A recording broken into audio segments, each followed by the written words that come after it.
The Tampa Bay Lightning make their big trade, acquiring two forwards, including former Bolt Yanni Gourde from the Seattle Kraken. We'll talk about how that affects the home stretch of the Lightning season, the game against the Sabres, and which Bolts are on award watch on Locked On Lightning.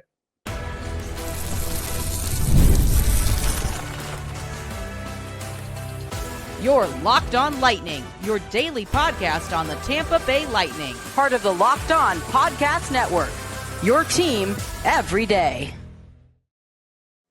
Hello and welcome. I'm Josh Sperber, and thank all of you for we're watching another episode of Locked On Lightning and making Locked On Lightning your first listen every day.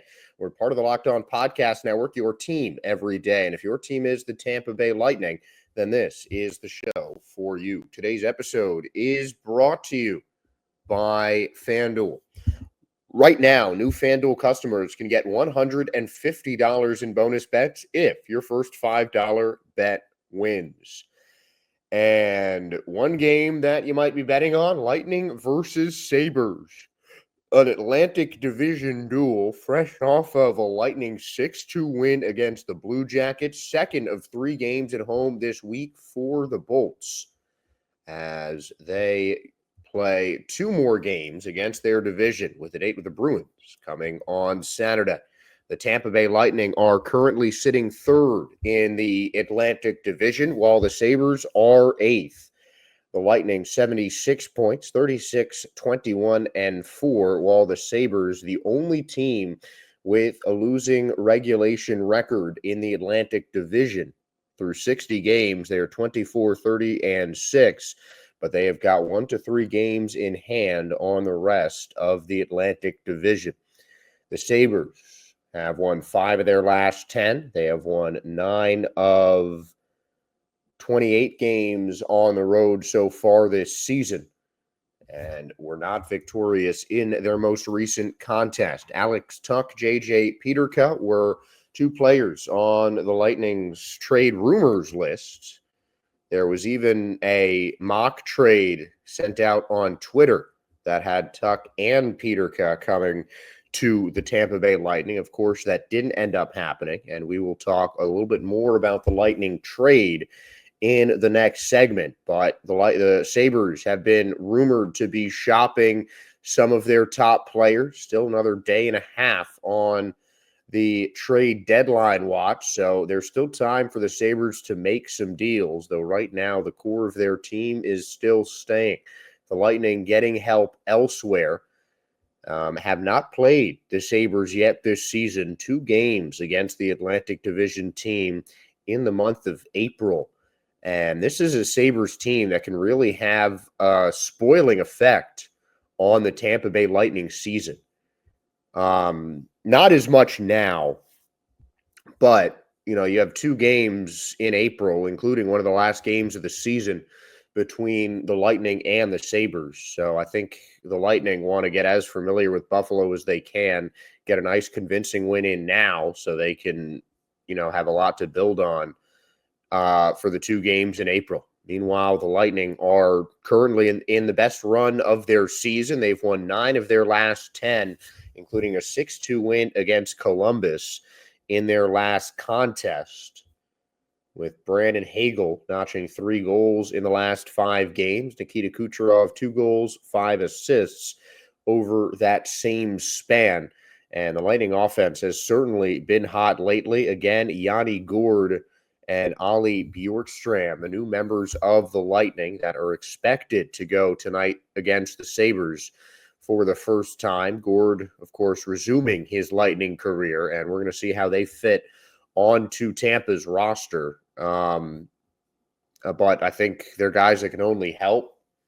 Another right-handed shot. I know earlier in the season, John Cooper was talking about the fact that the Lightning have a lot of lefties on their roster.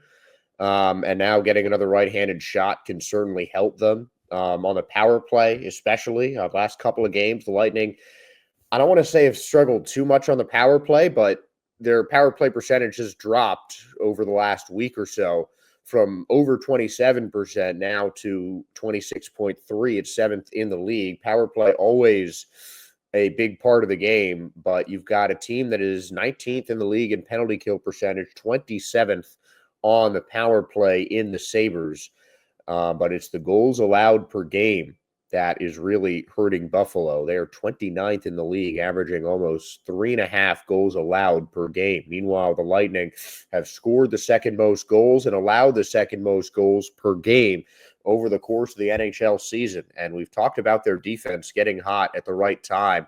And you can even look at that game against Florida on Monday. It's not like their defense was playing badly. A 2-1 loss is not a bad loss in the NHL by any means. And, the Lightning now with that extra right-handed shot have just another different look on the power play, just a little bit more diversity in terms of the type of shots on the ice, where the puck is coming from changes a little bit. I mean, just having different angles that you're shooting at the goal is always helpful. You want to see the puck coming from different ways just to confuse the goaltender, and just having another right-handed shot is certainly going to help. But obviously, I think the power play is going to be a big part of this game. Getting Andrei Vasilevsky back, always something good. It's certainly difficult for a team facing the Lightning for the first time, especially to see Andrei Vasilevsky. And, obviously, this is a team that, this is NHL. These guys see each other quite a lot. But the first meeting with Andrei Vasilevsky in any given year is not always good for the opponent. Vasilevsky has proven to be one of the best goalies in the NHL year in and year out. And if he starts tonight and earns the win, it'll be his 30th victory of the season. Meanwhile, the Sabres are struggling. 2 losses in a row to Montreal, with a loss to Carolina and San Jose around there to boot. They have lost 4 out of their last 5 games, a 4-game losing streak for Buffalo, and they have also lost 5 of their last 8 over their last 10 for Buffalo. So the Lightning, obviously a team playing some of their best hockey right now. I think that the Blue Jackets game, just a 4-goal victory, a dominant offensive performance like that, where it really didn't seem like the game was ever really in danger for the Lightning. Getting a game like that after a tough loss to a division rival and, your biggest rival in the Florida Panthers has to be a good confidence boost, a good morale boost as the Lightning move forward in an important stretch of the season. They've got the Bruins on Saturday, and then next week they've got 2 Metropolitan Division teams before they face the Bruins once again. So a lot of duels with the division for the Lightning on the horizon, with in the next week and a half, really, because the next 2 Saturdays the Lightning face the Bruins. The Lightning have 3 games against Atlantic Division teams between now and Saturday, March 15th, when they end their road trip against the Boston Bruins, who they play on Saturday. And I think this is definitely a winnable game for the Lightning, but I think of all divisional contests, this has to be the one that the Bolts are most careful in, because you look at some of the other teams in the Lightning division. Obviously the Panthers, the Maple Leaf pose some big threats. The Senators, Canadians, Red Wings, they're all fighting for really the same playoff spot. And the Bruins are in the thick of that as well. And the Sabres are really the trap game. They're the team kind of left behind in the Atlantic Division, and they have just been sitting in last all season long. I mean, I feel like I'll admit, even when I was talking about the rest of the Atlantic Division nipping at the Lightning's heels, trying to take their playoff spot, I was never really talking about the Sabres. And I feel like in general, they're kind of the forgotten team of this Atlantic Division, because the last couple of years, they just haven't been that good. And this could be a trap game for the Lightning. It would certainly be a bad loss if the Lightning were to take their foot off the gas, but that is not something that I expect them to do. I expect the Lightning to just continue playing well, put some pucks on net, get off to a strong start, and take down the Sabres pretty easily at home. That's genuinely what I expect from the Tampa Bay Lightning on Thursday as they start the first of 2 divisional games in a matter of 3 days. And the Lightning will be buoyed by the addition of Oliver Bjorkstrand and Yanni Gourde, returning to the Tampa Bay Lightning, both coming from the Seattle Kraken. Mikey Eyssimont was the player the Lightning lost in the trade, and we'll break down the whole deal when we return on Locked On Lightning.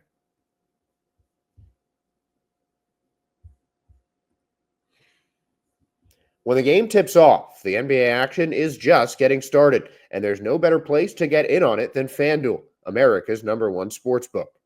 With FanDuel, you can place live bets throughout the game, so even if you miss the opening tip-off or want to bet on a fourth quarter comeback, you can stay in the action. And if you're looking for a bigger payout, you can even combine your live bets into a same-game parlay. I love using FanDuel's live betting feature because it keeps every moment of the game exciting. Whether I'm backing my team for a late-game rally or picking a player to hit a clutch three, I never feel like I miss my chance. Plus, the FanDuel app is easy to use, and when you win, you get paid instantly. Right now, new FanDuel customers can get $150 in bonus bets if your first $5 bet wins. Just visit FanDuel.com to join today. That's FanDuel.com for your shot at $150 in bonus bets. Make every moment more with FanDuel, the official sports betting partner of the NBA.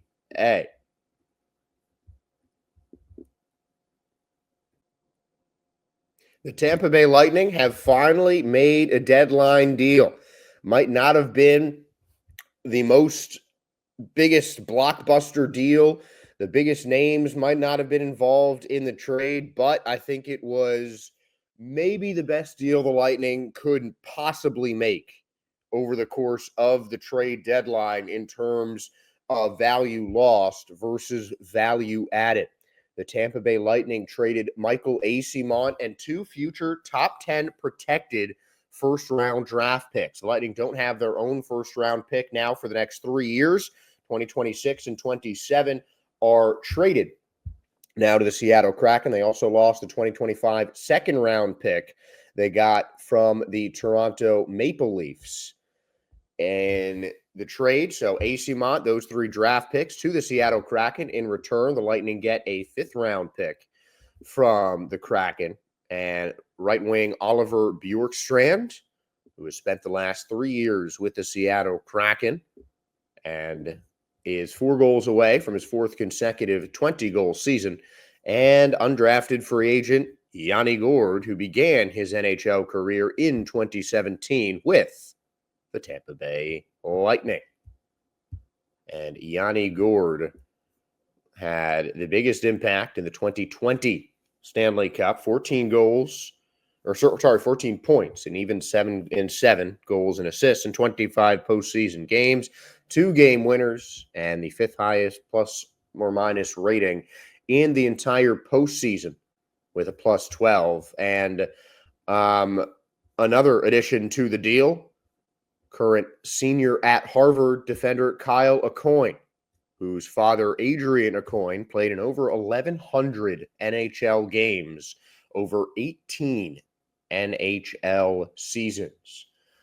Aucoin was initially drafted by the Detroit Red Wings in the 6th round of the 2020 draft, and they agreed to retain over 25% of Yanni Gourde's salary and gave Aucoin to the Tampa Bay Lightning. And I think the biggest reason this trade was such a slam dunk for the Bolts was first the obvious addition of forward depth, trading Eyssimont, who had 10 points this season, fewer than both Yanni Gourde, who had 13, 4 goals, 9 assists, and Ollie Bjorkstrand, who's closing in on 40 points and 20 goals, 16 goals, 21 assists, 37 points for Bjorkstrand. Eyssimont has 5 goals and 5 assists. So you're getting 2 forwards who both have averaged more playing time for the Kraken this season than Michael Eyssimont, both with good experience, one of who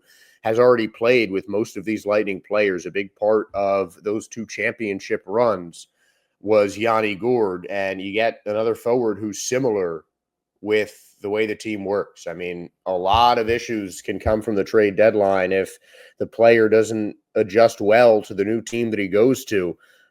We can confidently tell you that that's not going to be the case with Yanni Gourde. Obviously, him being coached by John Cooper, playing with his Lightning team, and being such a big part of those playoff runs. That is a big advantage, just having someone who already kind of knows how the Lightning play their game, and already knows the system and can help communicate that to his former and current teammate and friend in Ollie Bjorkstrand. And that can, I think, help Bjorkstrand, who was the bigger target in this trade, 28, 29 years old, and closing in on his fourth straight 20-goal season, would be his seventh over the last 8 years. The only time over the last 8 seasons he didn't finish with a 20-goal season, he played 56 games between 2020 and 2021 and scored 18 goals. So the Lightning get the forward depth that they need, and most importantly, they didn't give up any of their draft picks. Any of their drafted players, I should say. They didn't give up any top prospects. Connor Geekie stayed. Isaac Howard stayed. And, when your team is in the midst of trade rumors, you see a lot of these prospects thrown in trades. I saw way too many rumors with Isaac Howard's name being mentioned as a potential trade piece, and that I don't think is something the Lightning would want to do. So the Lightning were able to get 2 solid rotational forwards to add some depth, both guys that can play offense and defense solidly and make positive contributions, for a third or fourth line winger in Michael Eyssimont. And, you have Gourde has 1 fewer goal than Eyssimont this season. That's the only thing that Eyssimont has on any one of the guys that the Lightning traded for him. And I don't want to knock Eyssimont. He's been a really solid player for the Lightning, and I think that his physicality from the forward position is going to be missed, certainly, for the Lightning. But there's not that much value lost. And Eyssimont is only a year younger than Ollie Bjorkstrand, but Bjorkstrand has been significantly more productive for a longer period of time. This is a guy who has been in the NHL for almost 10 seasons, making his debut with the Blue Jackets in 2015 over the course of 12 games. And Bjorkstrand also with a goal and an assist in his last 2 games as a member of the Seattle Kraken. And, of course, he's just a longtime vet, a guy who has been there and done it, but just hasn't been able to go that far in the postseason. And now he'll hopefully get that chance with the Tampa Bay Lightning. In 45 career postseason games between the Blue Jackets and the Kraken, then Coyotes, Bjorkstrand has 10 goals and 10 assists in those 45 games, a total plus minus of -13. 2 of his 10 goals on the power play and 1 power play assist. In each of the last 3 postseasons he has played, he has a game-winning goal in total for Bjorkstrand in the postseason as well. And, of course, we don't have to tell you about Yanni Gourde's playoff record. So you're getting 2 guys that are seasoned veterans, 2 players that can play both ways, that can make an impact on the offensive and defensive side of the puck. I think this is an absolutely slam dunk trade for the Tampa Bay Lightning. Not only do they get 2 forwards that can help them right now, but they get a really solid defensive defenseman at one of the better hockey schools in the nation. I mean, Harvard hockey has such a strong pedigree in college hockey, and they're getting a guy who is only losing time at Harvard because of injuries that he's had. And that is something that hopefully can be worked out. But this is someone that I think, down the road could eventually help the Tampa Bay Lightning. A coin is obviously the wild card in the trade, but, the draft picks could hurt. It's always a risk to give away, especially first-round picks. but I think the risk is absolutely worth a reward here. The Lightning got essentially 2 forwards in exchange for 1. If you discount the draft picks, I mean, that is a dice roll. Anyway, you never know how good the talent that you draft actually can turn out is. So the Lightning give up a couple of first-round picks down the road for some help right now. And I think that is what they needed. They needed some impact players. They needed some two-way forwards. And I don't think that they gave up that much for it. You know, it obviously depends who the Kraken draft with their picks over the next couple of years. But I think that this was a great trade by Julian Breezeball and the Tampa Bay Lightning. And depending on how far the Bolts go in the postseason, this could end up as one of the best deals of the entire trade deadline. The trade deadline nearing its end. The next big milestone is going to be NHL awards. And the Tampa Bay Lightning, I think, will bring home some hardware this season in terms of individual player awards.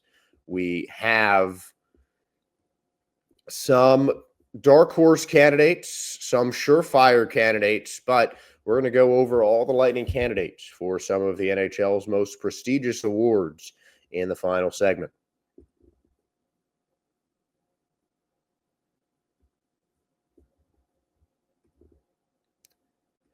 So the Tampa Bay Lightning have a date with the Buffalo Sabres later tonight. We'll likely see the debuts of Yanni Gourde and Ollie Bjorkstrand. Those, I don't think, are players that I'm going to be putting on my awards watch list, but let's take a look at some of these awards. We are going to start with the Hart Trophy, and that I don't know if we'll see a Bolt win this season, but I think there are some certainly good arguments for Lightning players. Nikita Kucherov and Brandon Hagel are 2 guys that come to mind for the Hart Trophy. And I think Kucherov's 90 points, which, by the way, are 22 more than Hagel, who is second on the Tampa Bay Lightning in points. Kucherov is leading the Lightning in just about every offensive category. Most power play points, providing the assists, the 2 league best in terms of power play scoring, 8 game-winning goals, 3rd in the league with 90 points on the season. And time again, Nikita Kucherov continues to prove how important he is to the Tampa Bay Lightning. And it's hard to see that the Lightning would have their success without Nikita Kucherov running their offense. So I think he has to be a Hart Trophy candidate every season. But I think the emergence of Brandon Hagel this year could complicate that, because Hagel, I believe, has been just as, if not more important to the Tampa Bay Lightning than Kucherov, with his contributions on the defensive side, and just his offensive breakout has really added a lot to the Tampa Bay Lightning. Not that Hagel was not a productive player in the beginnings of his career with Tampa Bay, because he was, but this year it really seems to be Hagel taking the next step from a second line forward and, you know, just a solid, dependable 2-way guy to legitimately one of the best all-around talents in the league. So that's why I think he should be considered for the Hart Trophy. But another trophy that I think he should be considered for is the Frank J. Selke Trophy, the award given to the best 2-way forward. In the defensive aspect of the game, Alexander Barkov, the last winner of it. And there are 2 Lightning players that I think should definitely be considered. Again, Brandon Hagel and Anthony Cirelli, who, in my opinion, has to be the favorite for that award. I think the defense provided by the Lightning forwards in a lot of ways is led by Anthony Cirelli. There is no question that he is the best defensive player on the Lightning. We have seen a couple times this season that when there is a big player coming in that Cirelli can match up against in a one-on-one fashion, the lines are switched to make that happen. The Lightning game plan so that Anthony Cirelli can be shutting down the opponent's best player. When that happens, you have to put that guy in consideration for a top defense award, because if your job night in, night out is to just shut down the best player on the other team, that means you're one of the best defenders in the entire league. And that is certainly the case for both Brandon Hagel and Anthony Cirelli.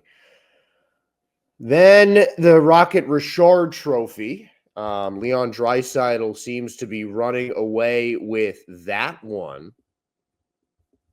But I think there's still definitely a chance when you look at the Lightning. Draisaitl with a pretty sizable lead. Braden Point tied at fourth currently with 32 goals. I mean, you never know what happens. I think Point definitely needs a lot of help, and Draisaitl needs to have an uncharacteristic and prompt slowdown in order to lose this Rocket Richard race. But obviously, the Lightning right now have two 30-goal scorers, with Brandon Hagel tied at ninth in the league with 30 goals, and a couple other potential 30-goal scorers nipping at their heels. Jake Gensel needs 1 goal to get 30, and Nikita Kucherov needs 2. So I think it's definitely an outside chance for Tampa, but always a possibility the Lightning player can take home the Rocket Richard Trophy. The Calder Trophy, I don't think the Lightning have a candidate anymore, with Connor Geekie now in the AHL after spending 50 games or 49 games with the Tampa Bay Lightning. The Vezina Trophy is always the one the Bolts have a candidate for. That's another one where I feel like it's Connor Hellebuck's award to lose, but I think that if you're not considering at least Andrei Vasilevsky for that Vezina Trophy, then you have not been watching the NHL. Hellebuck is the leader in most goaltender categories, but there is no goalie in the NHL this season that has spent more time on the ice than Andrei Vasilevsky. He is second in the league with a goals allowed average of 2.18. His save percentage of .924 ranks third behind Hellebuck and Anthony Stolarz of the Maple Leafs. Vasilevsky has made over 1,200 saves, over 30 more than Hellebuck and anyone else in the NHL, while facing almost 35 more shots than any other team in the league. And Andrei Vasilevsky has said that he's the kind of player who likes seeing more shots, doesn't like to be just kind of waiting for the puck to come into his net.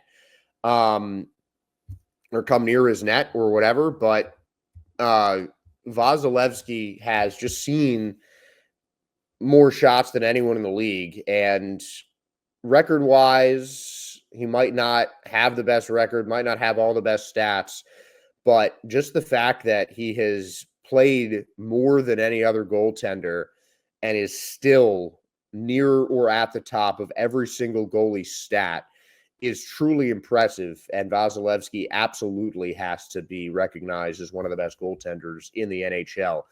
And, of course, the Art Ross Trophy, the most recent award won by a Lightning player. Nikita Kucherov is close, but currently does not lead in that race, though Kucherov 3 points out of first place in the Art Ross Trophy hunt behind Nathan MacKinnon, one of 3 players in the NHL with 90 points. And Kucherov at third in the league with 90, 13 points ahead of a trio of McDavid, Marner, and Pasternak, who have 77 points. So that Art Ross Trophy race is really a 3-man race between McKinnon, Draisaitl, and Kucherov. And if there's anyone that can close a gap and put up a lot of points in quick succession, it's Nikita Kucherov. The James Norris Memorial Trophy is another one that I think you have a dark horse candidate for in Victor Hedman. And any leadership awards could certainly go Hedman's way as well. So we look at the Mark Messier Leadership Award as something that I think Hedman could certainly get, and maybe even the James Norris Trophy. I think the Leadership Award is a lot more likely, and frankly, something that is not talked about as much. As a new captain, Hedman's leadership with the Tampa Bay Lightning and the heights that he has helped lead them to this season is truly remarkable, given the difficult offseason that the Tampa Bay Lightning had. So I think considering Victor Hedman is one of the best leaders and defensemen in the entire NHL is certainly something that should be on voters' minds when award season rolls around in a couple of months. But that is it for tonight. I will be at the game against Buffalo, so feel free to reach out on LO_Lightning if you want to interact with us during that game. And you can interact with us online too on YouTube, Spotify, wherever you get your podcast. Please give us a like, follow, and subscribe. We really appreciate your guys' support in tuning into this show. And thank you for making Locked On Lightning your first listen every day. Now for your second listen, check out the Locked On NHL podcast, bringing you the daily league-wide stories that matter with the local coverage that you love from Locked On. Find Locked On NHL on YouTube or wherever you listen to your podcasts. And thanks again for supporting and listening to Locked On Lightning. Please give us a like, follow, and subscribe because we do the show for you fans. So we appreciate when you guys can give us that support back. I'm Josh Sperber, thanking all of you once again for tuning in to Locked On Lightning. And go Bolts. Let's have a great Thursday, everybody.